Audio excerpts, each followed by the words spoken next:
খোকসা উপজেলায় lotus club আয়োজিত মরহুম কাজী আব্দুল আজিজ স্মৃতি ক্রিকেট টুর্নামেন্ট 2025 এর উপলক্ষে আজকের এই ক্রিকেট টুর্নামেন্টের প্রধান অতিথির হিসাবে আসন অলঙ্কৃত করেছেন শ্রদ্ধাভাজন প্রিয় নেতা, খোকসাবাসীর অভিভাবক, খোকসার প্রাণ পুরুষ, যার কথা বাদ দিলে এই খোকসার কথা চিন্তা করা যায় না, যার সঠিক নেতৃত্বে এই খোকসা স্বাধীন হয়েছিল, সেই আমাদের অভিভাবক, খোকসা উপজেলা বিএনপির আহ্বায়ক, বীর মুক্তিযোদ্ধা এবং মুক্তিযুদ্ধকালীন কমান্ডার, আমার বাবারও শ্রদ্ধাভাজন প্রিয় নেতা জনাব আলাউদ্দিন খান এখানে উপস্থিত আছেন।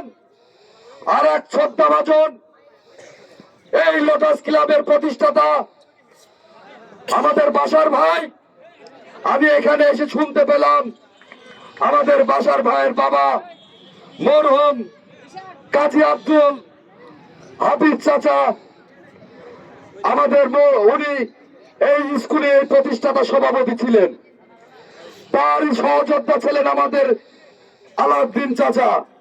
তাদের সাথে একটি আত্মার সম্পর্ক ছিল, সেই সম্পর্কে স্মৃতিচারণ করতে গিয়ে যে আমার বাসার ভাইয়ের চোখে আবেগে পানি চলে এসেছে। সেখান থেকে বলা যায় তাদের কি আত্মার সম্পর্ক ছিল। আজকের এই খেলার মাধ্যমে আমি সেই মরহুম চাচাকে শ্রদ্ধার সাথে স্মরণ করি। প্রিয় খোকসা যুব সমাজ, ছাত্র সমাজ, আপনারা আজকে যে উদ্যোগ নিয়েছেন, আমি কুমারখালীর পক্ষ থেকে আপনাদেরকে শুভেচ্ছা অভিনন্দন জানাই। কারণ আজকে যদি এই খেলাধুলা না থাকে তাহলে আমাদের সমাজ কুলসিত হবে। আজকে যদি এই খেলাধুলা না থাকে মাদকে ভরপুর হয়ে যাবে। শরীরকে, মননকে, নিজের দেহকে যদি সুস্থ রাখতে চান, খেলাধুলার বিকল্প নেই, বিকল্প নেই, বিকল্প নেই। আপনারা ইতিমধ্যে জানেন আমাদের দলের প্রতিষ্ঠাতা শহীদ রাষ্ট্রপতি জিয়াউর রহমানের কনিষ্ঠ পুত্র মরহুম আরাফাত রহমান কোকো একজন বিশিষ্ট ক্রীড়া সংগঠক ছিলেন।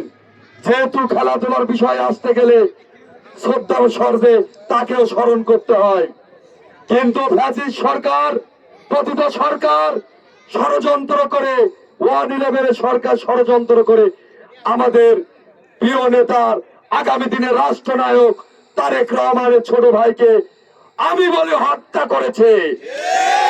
কারণ এই বয়সে কোন মানুষ মৃত্যুবরণ করতে পারে না। 111 সরকার তাকে নিয়ে যে নির্মম ভাবে টর্চারিং করে সোলো পয়জনের মাধ্যমে হত্যা করেছে। ইনশাল্লাহ এই খোকসার মাটিতে আমি বলে গেলাম, বাংলাদেশ জাতীয়তাবাদী দল যেদিন ক্ষমতা গ্রহণ করবে সেই দিন এই হত্যার বিচার হবে, হবে, হবে।